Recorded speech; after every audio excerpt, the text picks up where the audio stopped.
তো বন্ধুরা দেখতে পাচ্ছেন এতক্ষণে যে শিবলু ভাইয়ের কথা বললাম, আসলে উনি ক্যামেরার সামনে আসতে একটু লজ্জা পাচ্ছে। তো ওনার বাবা কিন্তু আমাদের সাথে আছে, ওনারা কিন্তু দুইজনেই এসে দেখে শুনে ইটগুলো নিয়ে যাচ্ছে। তো চাচা আসছেন কোন জায়গা থেকে?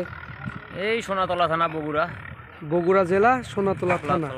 তো এসে সরাসরি যেভাবে ইটগুলা দেখলেন, ভিডিওর মধ্যে যেরকম সাউন্ড কোয়ালিটি দেখছিলেন, সরাসরি বাস্তবে কি এরকম পাইছেন? হ্যাঁ, সরাসরি বাস্তবে এইরকমই।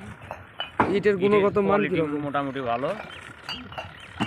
এই নিয়ে গেলে বর্তমানে আমাদের এলাকার থেকে আমরা একটু লাভবান হতে পারবো। আচ্ছা, না আপনাদের বগুড়াতে আমাদের অনেক মাল গেছে চাচা, অনেক মাল গেছে। তো বন্ধুরা আপনারা যারা আসতে চান সরাসরি কিন্তু এভাবে ইট ভাটাতে এসে ইটগুলা দেখে শুনে গুণগত মান বুঝে কিন্তু নিয়ে যেতে পারবেন। তো চাচা আপনি যে আসছেন অনেক দূর থেকে, আমাদের ব্যবহার আচারটা কীরকম পাইছেন? না, ভালো লাগলো আমার, আপনার ব্যবহার আচরণে আমাকে ভালো লাগলো। মানে যদি কেউ আসতে চায় তাদের উদ্দেশ্যে কি বলবেন? যদি কেউ আসতে চায় তাদেরকে বলবো যে আপনার ঠিক আছে, সরাসরি চলে যান, কোনো সমস্যা নেই। সরাসরি আমাদের ইট ভাটাতে চলে আসতে পারবে। এই যে দেখতে পাচ্ছেন বন্ধুরা, কিন্তু আমরা এই যে এটাই কিন্তু আমাদের নাম কি জানি, শিবলু ভাই। তো এটাই কিন্তু আমাদের শিবলু ভাইয়ের গাড়ি লোড হলো। এছাড়াও একেবারে দেখতে পাচ্ছেন ফিল্মের মধ্যে থেকে কিন্তু সরাসরি বের করে ট্রাকের মধ্যে লোড করা হচ্ছে। আর এই পর্যন্তই কিন্তু ফার্স্ট ক্লাস শেষ, যেটা আমি কিন্তু আপনাদেরকে এতক্ষণ জানিয়ে দিলাম যে সর্বমোট 10,000 পিস ফার্স্ট ক্লাস ইট লোড হবে। তো এর মধ্যে কিন্তু আসলে 2,000 পিস শেষের দিকে আমরা টিকিট উঠাই দিচ্ছি।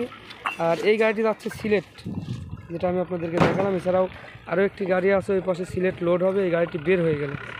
তো এই গাড়িটি বাঁধার পরে একেবারে বের করে দেওয়ার সময় আমি আপনাদেরকে ভিডিওটি করে দিব না। তো ভিডিওটি সম্পূর্ণ দেখতে থাকবেন। আর আজকে যদি নতুন হয়ে থাকেন অবশ্যই চ্যানেলটি সাবস্ক্রাইব করে পাশে থাকবেন। তো চাচার নামটা তো জানলাম না। আমার নাম আনারুল ইসলাম। চাচার নামটা কি জানি? আমার নাম আনারুল ইসলাম। আনারুল ইসলাম। বয়স কেমন হবে চাচা? বয়স 38, 40, 42। 40-42। তো পাবনাতে কি এর আগে কখনো আসছিলেন? হ্যাঁ, আসছিলাম ওই দিক শহরে বেড়াইতে। শহরে, আমাদের পাবনা শহরে? পাবনা মেন্টালে কখনো আসছেন নাকি? না, ওখানে যাইনি। তো গতকালকে কিন্তু আমরা যে বাবু ভাইয়ের রংপুরের ইটটা দিলাম, ওই ইটটা বাবু ভাইকে নিয়ে কিন্তু আমরা পাবনা পাগলাগারদ অর্থাৎ আমাদের মানসিক হাসপাতালে কিন্তু ঘুরে নিয়ে অনেকটাই বেড়েছে। তবে চাচা কি যাওয়ার ইচ্ছা আছে? মানসিক যাওয়ার ইচ্ছা থাকলেও তো সময় পাইলে যাব, সময় যদি না পাই তাহলে তো আর যাইতে পারবো না। মানে গাড়ি কিন্তু লোড প্রায় শেষের দিকে। চাচারা কিন্তু গতকালকে আসছে। আমি আপনাদেরকে আসলে লাইভে যাইতে চাইছিলাম, আমার ফোনে চার্জ ছিল না, লাইভে যাওয়া হয়নি। চাচারা কালকে আসছিল, আজকে ভোর থেকে গাড়িটি লোড হচ্ছে, তাই তো চাচা? হ্যাঁ, ভোর থেকে লোড করে কিন্তু আমরা চালানপাতি সমস্ত কিছু কমপ্লিট করে টাকা পয়সার লেনদেন শেষ করে কিন্তু গাড়িটা আমরা বিদায় করে দেবো। তবে বিদায় করে দেওয়া পর্যন্ত ভিডিওটি সম্পূর্ণ দেখতে থাকবেন।